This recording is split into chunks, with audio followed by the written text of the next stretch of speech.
जय हिंद साथियों, परीक्षा वाटिका यूट्यूब चैनल पर आप सभी का स्वागत है। जो लोग नए हैं चैनल को सब्सक्राइब कर लीजिए और बेल आइकन को दबा दीजिए ताकि सभी नए वीडियो का नोटिफिकेशन सबसे पहले आपको मिलता रहे।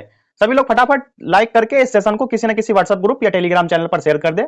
इस वीडियो को 3 में बांटा है, ग्रेड ए, बी और सी। जिनका 40 से 50 के 20 क्वेश्चन सही हो पा रहा है वो सी ग्रेड के अंतर्गत आएंगे और वो उनका कंडीशन वेरी पुअर है। जिनका 50 से 60 क्वेश्चन के बीच आ रहा है वो मॉडरेट कंडीशन में आएंगे, आप लोग को थोड़ा मेहनत करने की जरूरत है। और जिनका 60 से 70 के बीच सही हो पा रहा है वो बिल्कुल सेफ जोन में है। सभी लोग पूरा वीडियो देखिए और सेशन के एंड में अपना ग्रेड जरूर कमेंट कीजिएगा कि आपका कितना से कितना क्वेश्चन सही हो पा रहा है। तो आइए आज का सेशन स्टार्ट करते हैं, बढ़ते हैं प्रश्नों की तरफ। पहला प्रश्न है, शंकराचार्य ने निम्नलिखित में से किस सिद्धांत का प्रचार किया? तो इन्होंने अद्वैत वेदांत के मौलिक सिद्धांत को प्रसारित किया था। ब्राह्मण को इन्होंने वास्तविक कहा था और ब्राह्मण को एक भ्रम और सजीव प्राणी के रूप में परिभाषित किया था।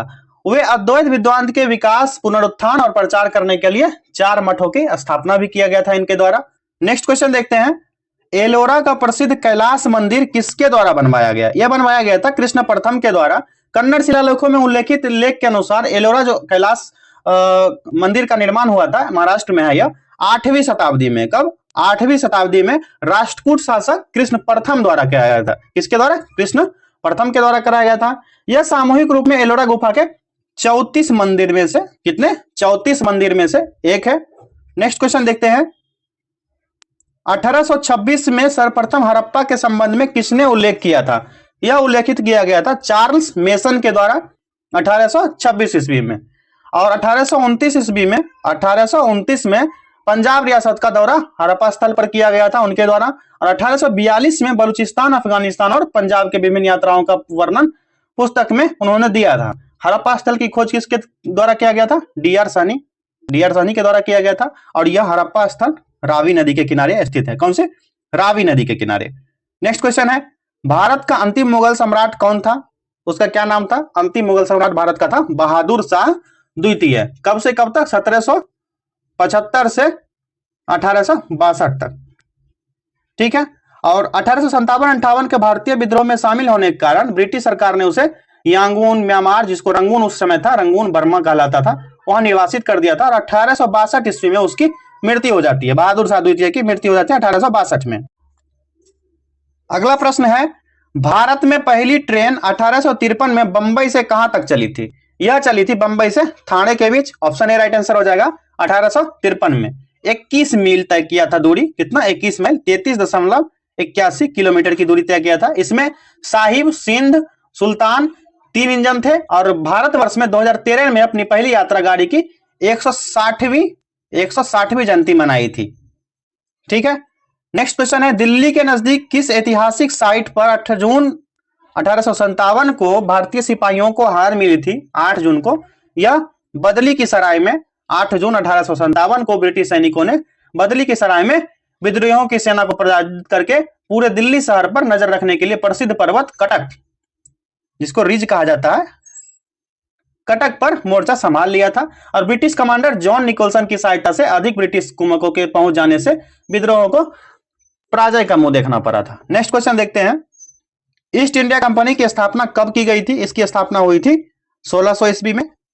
रानी एलिजाबेथ के अधिकार पत्र रॉयल चार्टर पर 31 दिसंबर 1600 ईस्वी को ईस्ट इंडिया कंपनी की स्थापना की गई थी। नेक्स्ट क्वेश्चन है, 1857 में स्वतंत्रता संग्राम के दौरान ब्रिटिश सरकार ने दृढ़कृत दिल्ली शहर को जब्त कर लिया। सितंबर 1857 में उन्होंने शहर के एक दरवाजे को जला दिया और दिल्ली में प्रवेश किया। वह दरवाजा कौन सा दरवाजा था? उस दरवाजा का नाम पूछा जा रहा है। कौन सा था? कश्मीरी दरवाजा, जिसको कश्मीरी गेट, दिल्ली का ऐतिहासिक प्राचीन शहर नगर का उत्तरी गेट है। 1857 के भारतीय विद्रोह के दौरान ब्रिटिश सेना ने इस गेट पर आक्रमण कर दिया था और 14 सितंबर 1857 की सुबह पुल और गेट के बाएं दरवाजे को बारूद के प्रयोग से नष्ट कर दिया था। अगला प्रश्न है, निम्नलिखित में से कौन पोर्ट ब्लेयर, अंडमान और सेलुलर जेल का एक प्रसिद्ध निवासी था? यह कौन था? इनका नाम था दामोदर सावरकर नाम था इनका। इनका पूरा नाम था विनायक दामोदर सावरकर। 50 वर्ष की कैद इनको दी गई थी, 50 वर्ष की। 4 जुलाई 1911 को अंडमान निकोबार द्वीप की सेल्यूलर जेल में भेज दिया गया था उनके साथी कैदियों में उनके भाई गणेश सावरकर और कई राजनीतिक कैदी शामिल थे। और गणेश सावरकर को शीघ्र ही रत्नागिरी जेल में हस्तांतरित कर दिया गया था। बाद में उन्हें येरवदा सेंट्रल जेल भेज दिया गया। अंत में सख्त पाबंदियों के साथ उन्हें 6 जनवरी 1924 को जेल से रिहा कर दिया गया। किनको? गणेश सावरकर को। अगला प्रश्न देखते हैं, निम्नलिखित में से कौन सा असम के लोगों का पर्व नृत्य है? कौन सा है? इस नृत्य का क्या नाम है?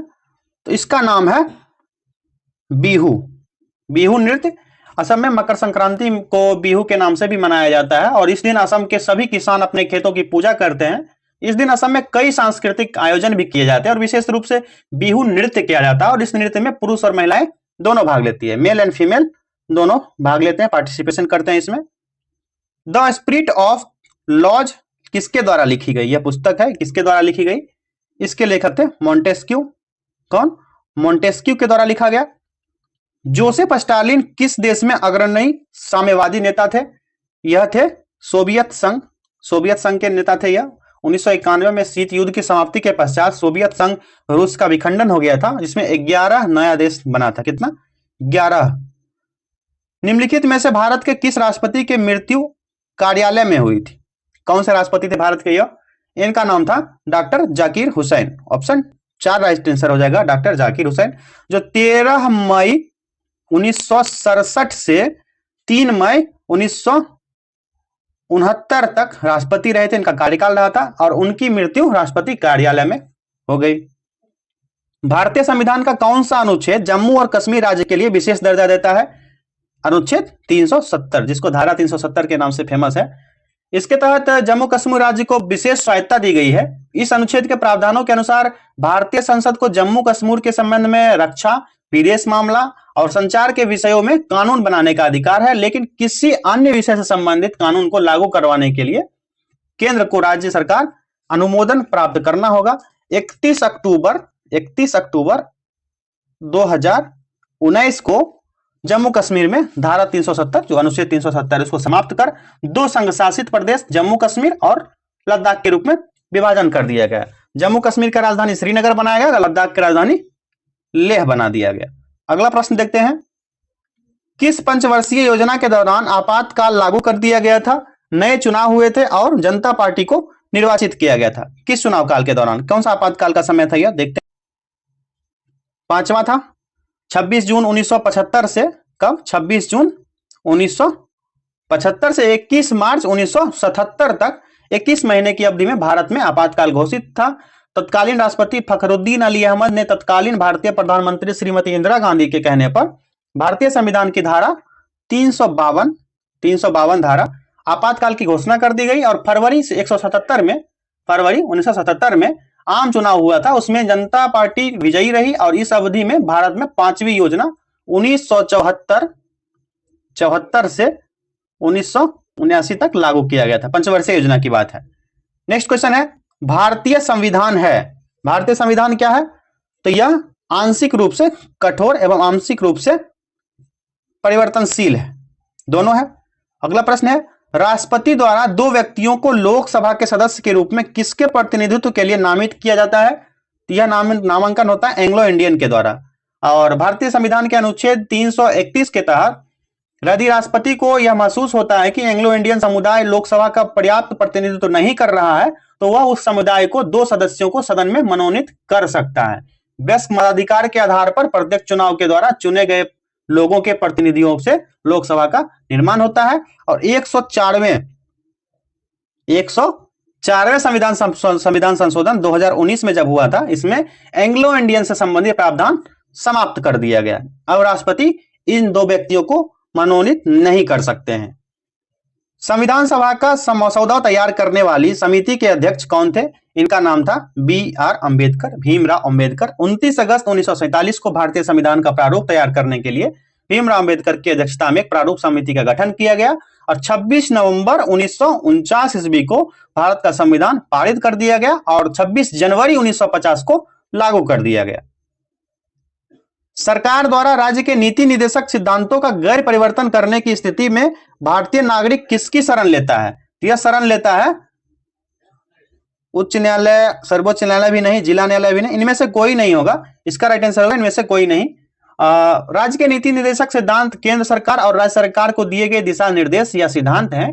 केंद्र और राज्य सरकार की नीतियां, नियम बनाते समय इन सिद्धांतों को ध्यान में रखना होता है। भारतीय संविधान का भाग 4 जो है, इसमें राज्य के नीति निर्देशक सिद्धांतों का वर्णन किया गया है। हालांकि मौलिक अधिकारों के विपरीत इन सिद्धांतों को न्यायालय द्वारा लागू नहीं कराया जा सकता, इसलिए इसका राइट आंसर हो जाएगा इनमें से कोई नहीं। अगला प्रश्न है, संसद की संयुक्त बैठक की अध्यक्षता कौन करता है? सभी को पता है, इसकी अध्यक्षता की जाती है लोकसभा के अध्यक्ष के द्वारा। लोकसभा का अध्यक्ष संसद के दोनों सदनों की संयुक्त बैठक की अध्यक्षता करता है और किसी विधेयक को लेकर दोनों सदनों के मध्य जारी गतिरोध को समाप्त करने के लिए संविधान द्वारा एक विशेष बैठक के रूप में संयुक्त बैठक का प्रावधान किया गया है और राष्ट्रपति दोनों सदनों की बैठक का आयोजन करता है। कौन करता है? राष्ट्रपति करता है इसका आयोजन और अध्यक्षता करता है लोकसभा का अध्यक्ष। अगला प्रश्न देखते हैं, किसने लोकतंत्र की ऐसी व्याख्या की?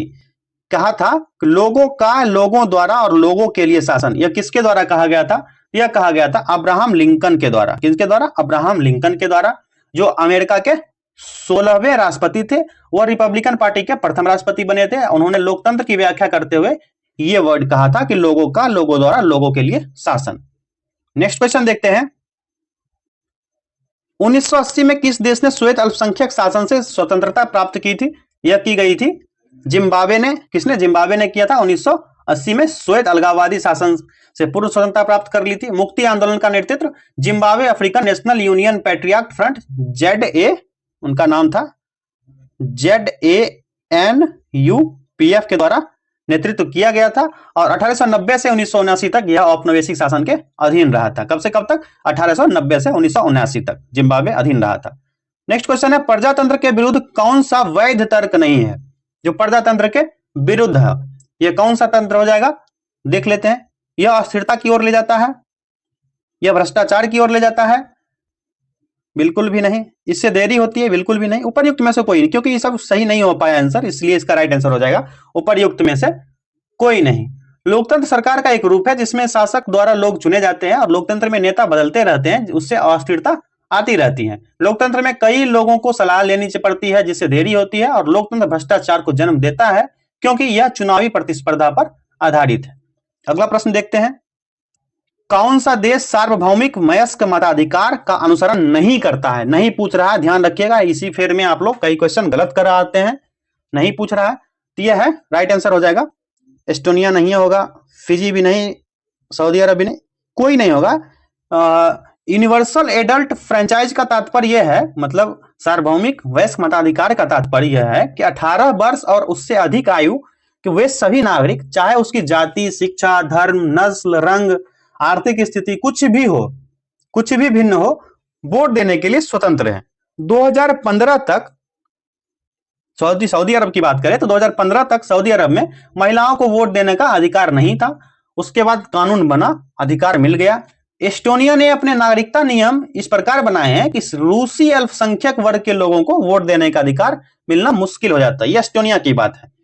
और फिजी में चुनावी प्रणाली ऐसी है कि एक स्वदेशी फिजी के वोट का मूल्य एक भारतीय फिजीवासी के वोट मूल्य से अधिक होगा। अगर भारत का निवासी वहां रह रहा है तो उसका मूल्य कम होगा वोट का, और वहां का जो स्वदेशी है फिजी देश का, उसका वोट का मूल्य ज्यादा हो जाएगा। इसलिए फिजी की बात है। तो इसलिए सार्वभौमिक वयस्क मताधिकार का अनुसरण कोई भी देश नहीं कर पाता। राइट आंसर हो जाएगा उपयुक्त में से कोई नहीं। सौर मंडल का सबसे बड़ा ग्रह कौन सा है? इसका नाम है बृहस्पति। बृहस्पति है, यह सबसे बड़ा ग्रह है और यह एक गैस का दानव कहा जाता है। इनको गैस का दानव भी कहा जाता है, जिसका द्रव्यमान सूर्य के 1000वें भाग के बराबर है। सूर्य के 1000वें भाग के बराबर है। दो सागरों को जोड़ने वाले जल के एक संकीर्ण विस्तार को क्या कहा जाता है? इसको कहा जाता है जल मरुमध्य। जल मरुमध्य कहा जाता है और यह प्राकृतिक रूप से निर्मित एक संकीर्ण विशिष्ट रूप से नवगम्य जल मार्ग है जो जल के दो बड़े स्रोतों को जोड़ता है। ठीक है। सूर्य में ऊर्जा का उत्पादन करने वाली प्रक्रिया का नाम बताइए। इसका नाम हो जाएगा नाभिकीय संलयन। क्या होगा? नाभिकीय संलयन हो जाएगा। सूर्य एक प्रमुख अनुक्रमिक तारा है और इस प्रकार का एक हीलियम में हाइड्रोजन नाभिकीय विखंडन द्वारा अपनी ऊर्जा उत्पन्न करता है। सूर्य अपने केंद्र में प्रत्येक सेकेंड में कितना 620 मिलियन मीट्रिक टन हाइड्रोजन संलयित करता है और संलयन एक नाभिकीय प्रक्रिया है जिसमें दो या दो से अधिक परमाणु नाभिक एक दूसरे के निकट आते हैं, दो या दो से अधिक परमाणु एक दूसरे के निकट आते हैं और बहुत तेज गति से आपस में टकराते हैं और नए केंद्र के रूप में शामिल हो जाते हैं, नए सेंटर बना लेते हैं। ठीक है, इसका राइट आंसर हो गया नाभिकीय संलयन के द्वारा। नेक्स्ट क्वेश्चन है, निम्नलिखित में से कौन सा भारतीय राज्य सीमा पर स्थित नहीं है? भारतीय राज्य सीमा पर स्थित नहीं है, कौन सा हो जाएगा? जो बॉर्डर पे नहीं है यह हो जाएगा मध्य प्रदेश। मध्य प्रदेश नाम भी है, इंडिया के मध्य में भी स्थित है। ठीक है, और मध्य प्रदेश की सीमा किससे किससे लगता है? मैप देखिए, बता देते हैं आपको। महाराष्ट्र, गुजरात, उत्तर प्रदेश, छत्तीसगढ़ और राजस्थान से मध्य प्रदेश की सीमा मिलती है और देश का ये बिचला राज्य है, सेंटर का राज्य है। भारतीय राज्य किसकी साक्षरता दर उच्चतम है? कौन सा भारतीय राज्य की साक्षरता दर सबसे अधिक है? तो केरल का हो जाएगा, केरल का सबसे अधिक है वर्तमान आंकड़े के अनुसार। त्रिपुरा ने केरल को साक्षरता दर के मामले में पीछे छोड़ दिया है। सितंबर 2013 में त्रिपुरा का साक्षरता दर था कितना? 94.65% और 2011 के जनगणना के अनुसार केरल साक्षरता दर में सबसे अधिक है 93.91। आगे आएगा तो त्रिपुरा सबसे आगे निकल जाएगा, अभी जनगणना होना बाकी है। अक्टूबर से नवंबर माह के दौरान तमिलनाडु के पूर्वी तट पर होने वाली वर्षा का कारण है, इसका क्या रीजन हो जाएगा? शीतकालीन मानसून। मानसून दो प्रकार की होती है, एक गर्मी का मानसून जो अप्रैल टू सितंबर तक होता है, और जाड़े का मानसून जो अक्टूबर से मार्च तक चलता है। सितंबर के अंत में स्थिति उल्टी होने पर दक्षिण पूर्वी मानसून हवाएं अपना रुख बदल लेती हैं, जिससे उत्तर पूर्वी मानसून कहा जाता है। और वहीं उत्तर पश्चिमी दिशा में बहती हुई नमी से भरी मानसूनी हवाएं लौटते समय भारत के तमिलनाडु, श्रीलंका और ऑस्ट्रेलिया के उत्तरी भागों में सामान्य से भारी वर्षा करती है अप्रैल से सितंबर के बीच। नेक्स्ट क्वेश्चन देखते हैं, अंतरराष्ट्रीय पृथ्वी सम्मेलन किस वर्ष आयोजित हुआ था? इसका आयोजन किया गया था सन 1992 में। 1992 में यूएनसीईडी के द्वारा, किसके द्वारा? यूएनसीईडी, पर्यावरण और विकास पर संयुक्त राष्ट्र सम्मेलन, जिसे पृथ्वी शिखर सम्मेलन के नाम से भी जाना जाता है। यह 3 से 14 जून 1992 को ब्राजील के रियो डी जेनेरियो में आयोजित हुआ था। 1972 में स्टॉकहोम, स्वीडन में पहले मानव पर्यावरण सम्मेलन की 20वीं वर्षगांठ के अवसर पर आयोजित किया गया था यह। अगला प्रश्न देखते हैं, सिक्किम से गुजरने वाली अक्षांश रेखा कहां से गुजरती है? जो सिक्किम से गुजरती है अक्षांश रेखा भारत के और किस राज्य से गुजरती है? इसका राइट आंसर हो जाएगा ऑप्शन ए, राजस्थान से होकर गुजरती है। और सिक्किम उत्तर पूर्वी हिमालय में 27 डिग्री कितना 27 डिग्री 0 मिनट 46 सेकेंड से 27 डिग्री 0 मिनट 46 सेकेंड से 28 डिग्री 7 मिनट 48 सेकेंड उत्तरी अक्षांश और 88 डिग्री 0 मिनट 58 सेकेंड से 88 डिग्री 52 मिनट 25 सेकेंड पूर्वी देशांतर रेखा के मध्य स्थित है। और 28 डिग्री समयांतर उत्तर रेखा का जो राजस्थान से होकर गुजरता है वही सिक्किम से भी मिलता है, और सिक्किम और राजस्थान का अक्षांश रेखा सेम अक्षांश रेखा से होकर गुजरता है, कितना 28 डिग्री समानांतर। अगला है प्रश्न, शिव समुद्र किस नदी पर द्वारा गठित एक द्वीप है? इसका नाम है कावेरी। कावेरी नदी पर यह गठित है। शिव समुद्रम कावेरी नदी पर स्थित है और यह प्राकृतिक सुंदरता वाला एक छोटा सा द्वीप शहर है। यह कर्नाटक के मांड्या जिले में स्थित है। कहां पर? कर्नाटक के मांड्या जिला में। नेक्स्ट क्वेश्चन देखते हैं, कौन सी पंचवार्षिक योजना की अवधि में भारत में आपातकालीन स्थिति घोषित की गई थी और नए चुनाव आयोजित किए गए थे? अभी थोड़ा देर पहले बताए थे कौन सा 5वां पंचवर्षीय योजना था यह। कब से कब तक? 25 जून 1975 से 21 मार्च 1977 तक यह चला था। आपातकालीन स्थिति घोषित हो गई थी। अब भारत में उस समय पंचवर्षीय योजना 1974 से 78 चल रहा था। उसी बीच में आपातकाल हो गया था, घोषित कर दिया गया था। श्रीमती इंदिरा गांधी उस समय के प्रधानमंत्री थे। अर्थव्यवस्था में अति मुद्रास्फीति, जिसको हाइपर इन्फ्लेशन का कहा जाता है, उसका परिणाम क्या होगा? अति मुद्रास्फीति यानी हाइपर इन्फ्लेशन होगा अर्थव्यवस्था में, तो क्या स्थिति बनेगा? तो स्थिति होगा कि मुद्रा की कीमत में गिरावट आ जाएगी। क्या होगी? मुद्रा के कीमत में गिरावट आ जाएगी। हाइपर इन्फ्लेशन की स्थिति तब उत्पन्न होती है जब किसी देश में मुद्रास्फीति की दर प्रायः तेजी से वृद्धि होता है, तेजी से वृद्धि होने लगता है, और स्थानीय मुद्रा के वास्तविक मूल्य में तेजी से कमी आ जाता है, सडनली कमी आ जाता है। और स्थानीय मुद्रा के रूप में लोगों की अपनी संपत्ति न्यूनतम हो जाती है, जो वहां के लोकल्स है। ऐसी परिस्थितियों में आधिकारिक मुद्रा के वास्तविक मूल्य में तेजी से कमी आने के कारण अर्थव्यवस्था में सामान्य स्तर में तेजी से वृद्धि होने लगती है, जिसको हाइपर इन्फ्लेशन कहा जाता है। मुद्रा के कीमत में गिरावट हो जाती है हाइपर इन्फ्लेशन की स्थिति में। निम्नलिखित में से कौन सी वस्तु की मांग लगभग पूर्णतः बेलोचदार है? यहाँ कीवर्ड है बेलोचदार है, तो यह कौन सी स्थिति होगी? खाद्यान्न, आधारभूत खाद्यान्न की स्थिति बनेगी। पूर्णतः अप्रत्याशित मांग का अर्थ यह होता है कि उपभोक्ता कीमत में परिवर्तन पर ध्यान दिए बिना वस्तु या सेवा को खरीदेगा। पूर्णतः अप्रत्याशित मांग के विद्यमान होने के क्रम में स्थानापन्न वस्तु उपलब्ध नहीं होगी, और आधारभूत खाद्यान्न ऐसी मांग का एक उदाहरण है, क्योंकि यह मानव की सर्वाधिक मूल आवश्यकता को संतुष्ट करने से संबंधित है और इसका कोई भी स्थानापन्न नहीं स्थित होता है। नेक्स्ट क्वेश्चन है वस्तु और सेवा कर, गुड्स एंड सर्विस टैक्सेस, जो भारत में शीघ्र ही शुरू किया जाने वाला है, यह क्या है? यह एक अप्रत्यक्ष कर है, इनडायरेक्ट टैक्स है। क्या है? इनडायरेक्ट टैक्स, जिसको जीएसटी कहा जाता है। 1 जुलाई 2017 से लागू हुआ है यह। प्रधानमंत्री जनधन योजना संबंधित है, किससे संबंधित है यह? तो वित्तीय सेवाओं से संबंधित है। इसमें इसको PMJDY शॉर्ट नेम है, PMJDY। इसमें वित्तीय समावेशन के लिए भारत का राष्ट्रीय मिशन है, जिसका मुख्य उद्देश्य वहन योग्य रीति से बैंकिंग बचत और जमा खाता जैसे प्रेषण, ऋण, बीमा, पेंशन इत्यादि बैंकिंग सुविधाओं तक पहुंच सुनिश्चित करना है। और इस योजना की शुरुआत माननीय प्रधानमंत्री नरेंद्र मोदी जी द्वारा 28 अगस्त 2014 को की गई थी। जनधन योजना PMJDY की शुरुआत की गई थी।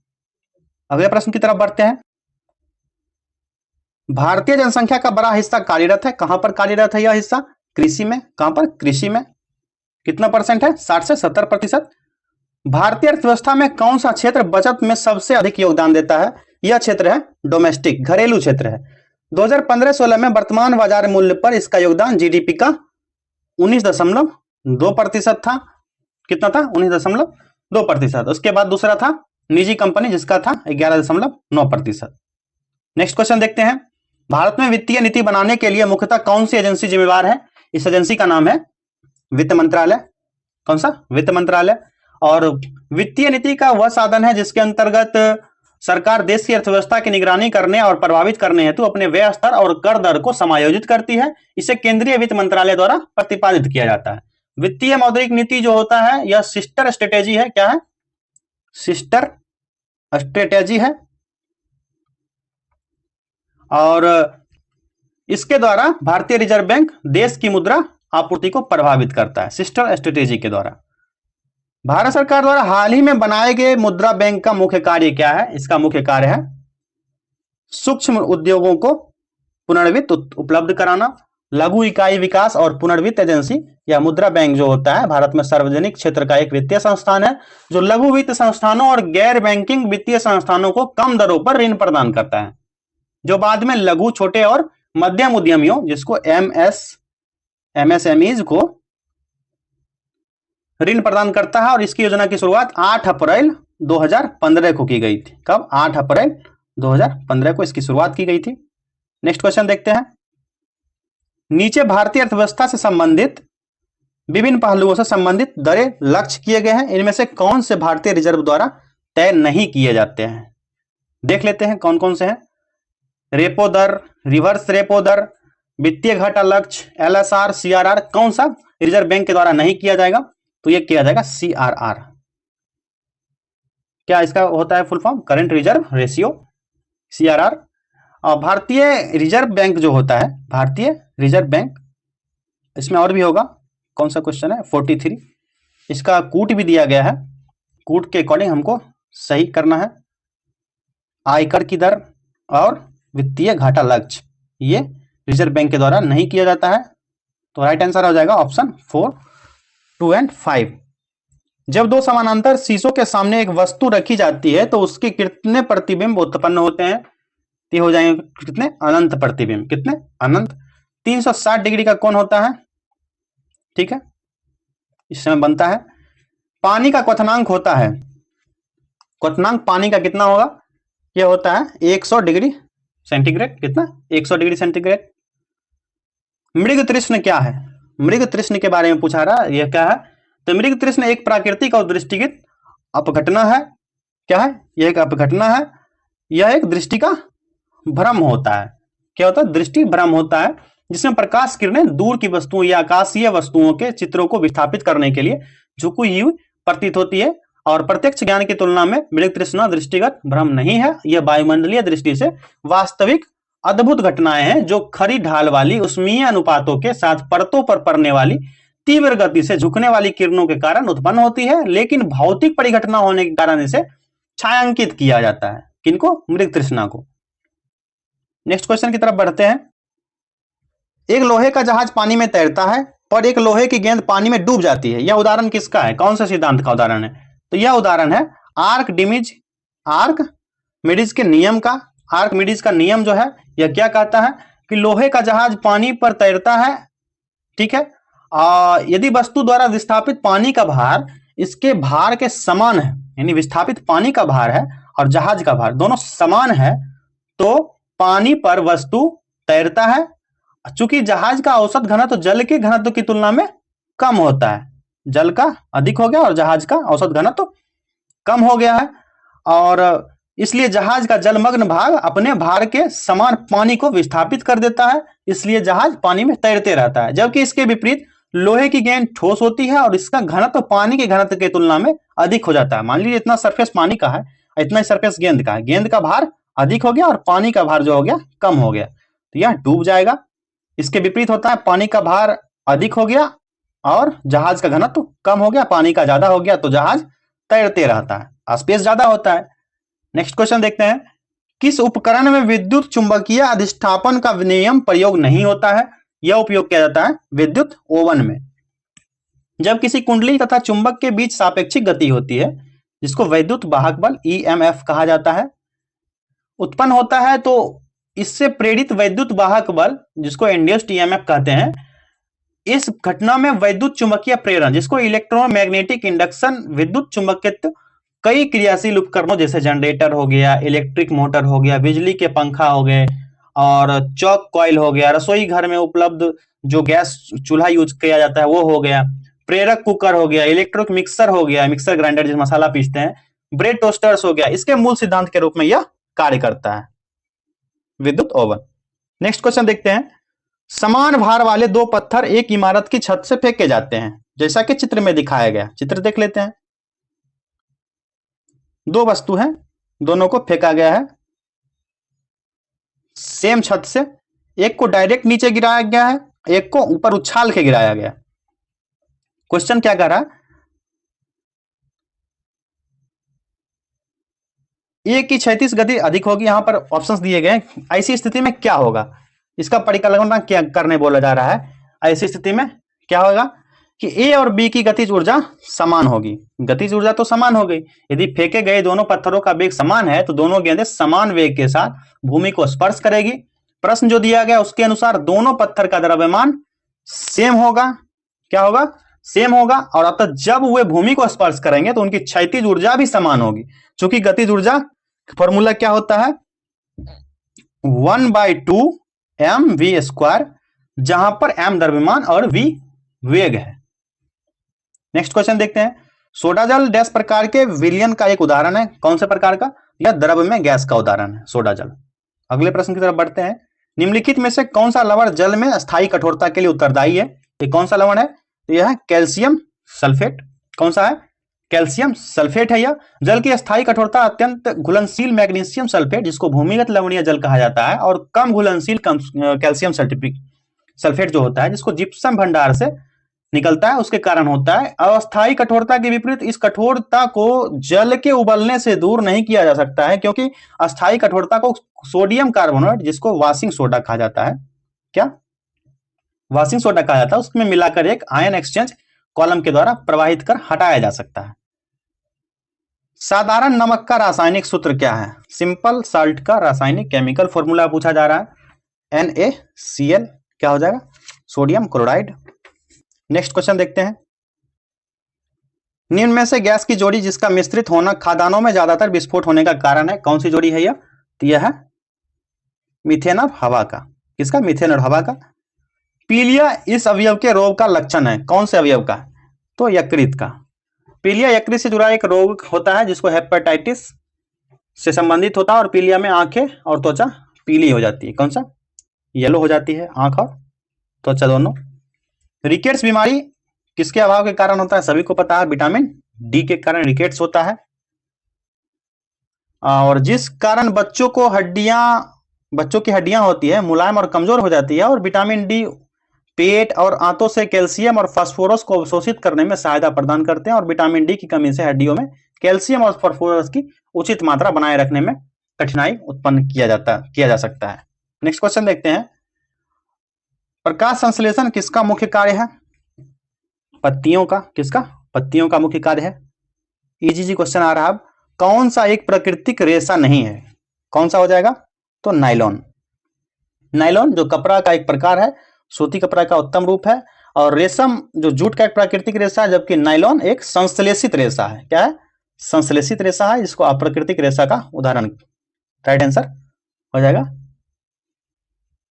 नाइलॉन। यह प्राकृतिक रेशा नहीं है, अप्राकृतिक रेशा है। कौन सी बीमारी में कीटाणु के संपर्क में आने के बाद टीका दिया जा सकता है? चेचक में। चेचक में 3 से 5 दिन के अंदर टीका दिया जा सकता है।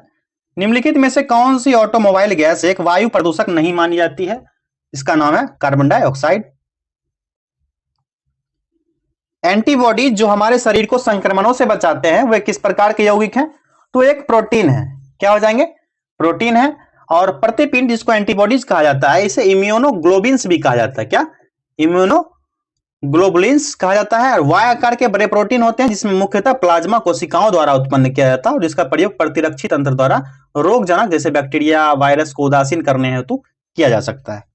अगला प्रश्न है, एक छोटी संख्या जिसे 60, 80, 90 से बार बार विभाजित कर, ये मैथ का प्रश्न है, इसको सेपरेट वीडियो में कर दिया गया है। इसका राइट आंसर हो जाएगा ऑप्शन 3, 15 इसका राइट आंसर हो जाएगा।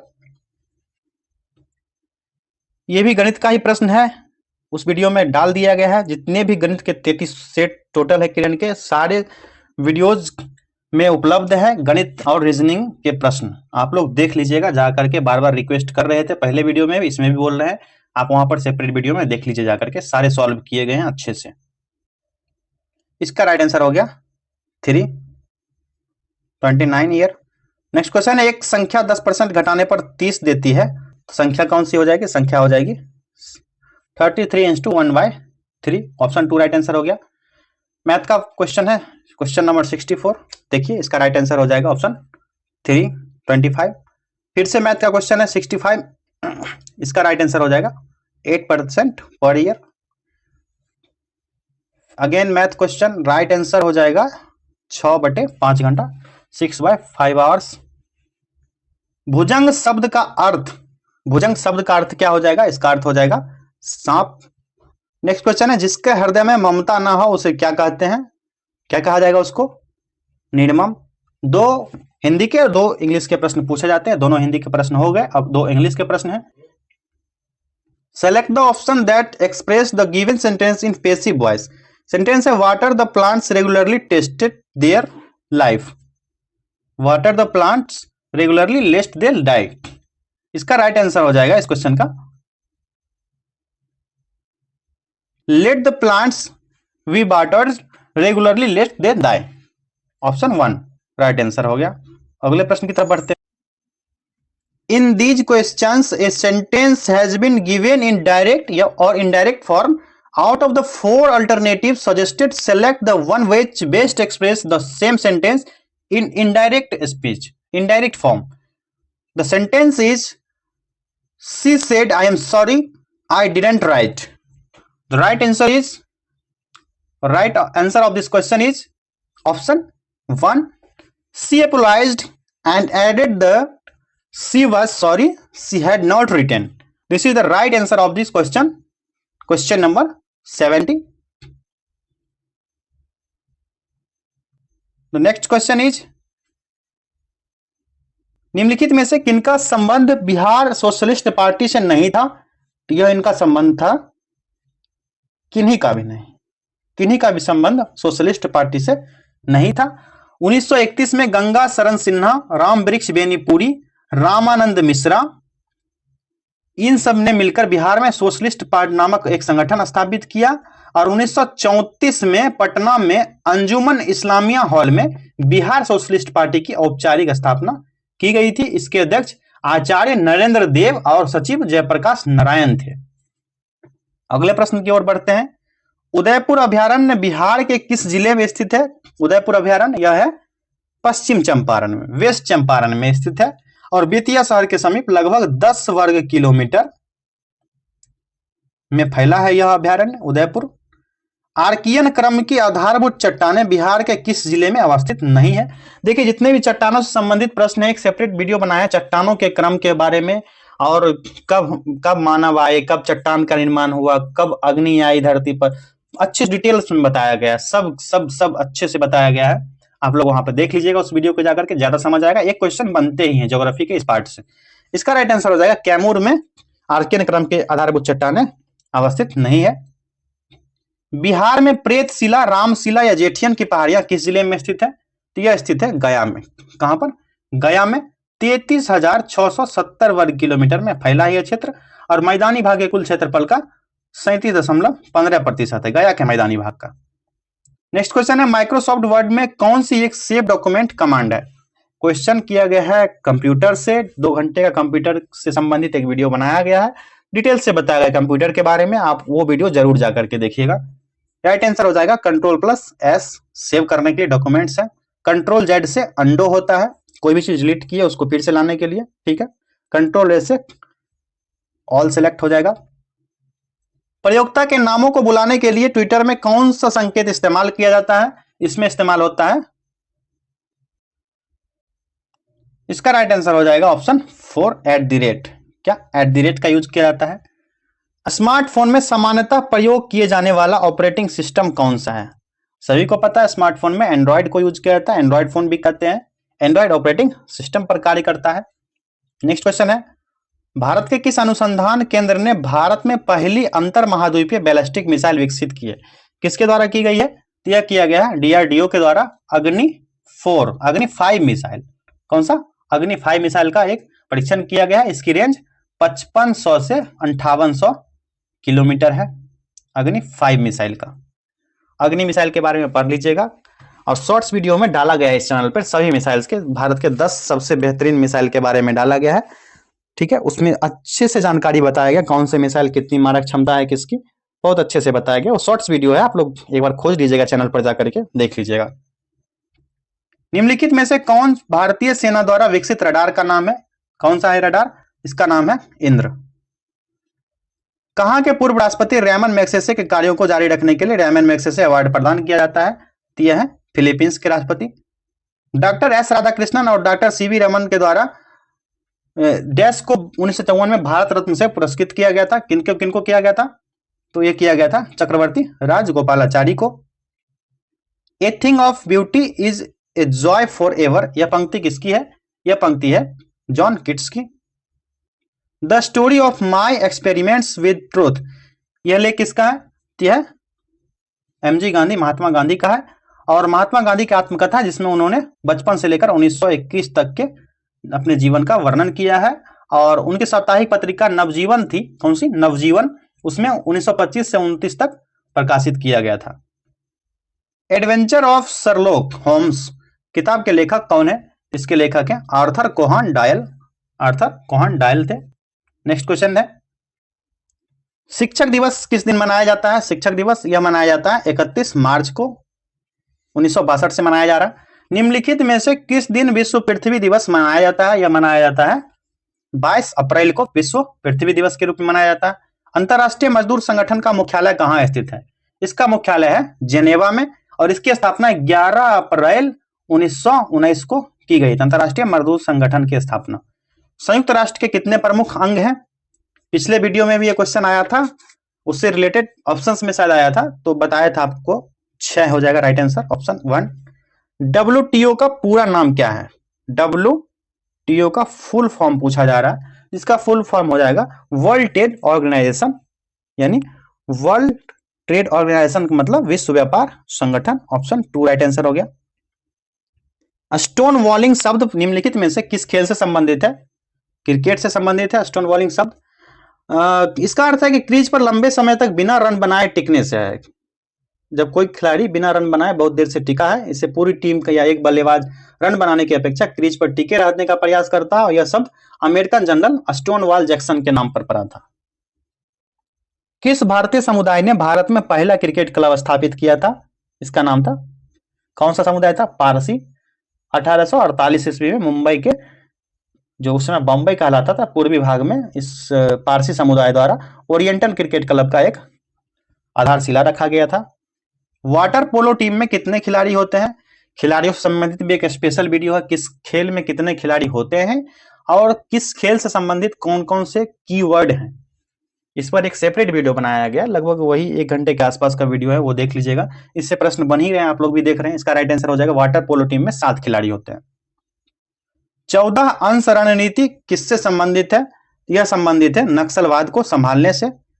निम्नलिखित में से कौन सा 1767 में स्थापित भारत सरकार का प्राचीनतम विभाग है? यह कौन सा विभाग हो जाएगा? तो भारतीय सर्वेक्षण विभाग। अगले प्रश्न की तरफ बढ़ते हैं। एयर इंडिया द्वारा दक्षिण एशिया का सबसे बड़ा फ्लाइंग स्कूल किस शहर में आयोजित किया जाएगा? किस शहर में स्थापित हुआ है? तो यह हुआ है अमरावती में, आंध्र प्रदेश की राजधानी अमरावती में। 3 जुलाई को नोमैडिक एलिफेंट अभ्यास कहां शुरू हुआ?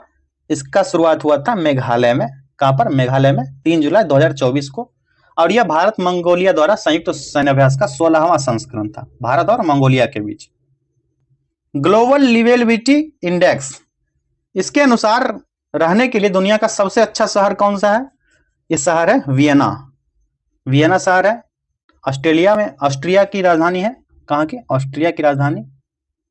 अगला प्रश्न है, सरकार ने आधार वर्ष के संशोधन के लिए 26 सदस्यीय समिति का गठन किया है। समिति का प्रमुख कौन है?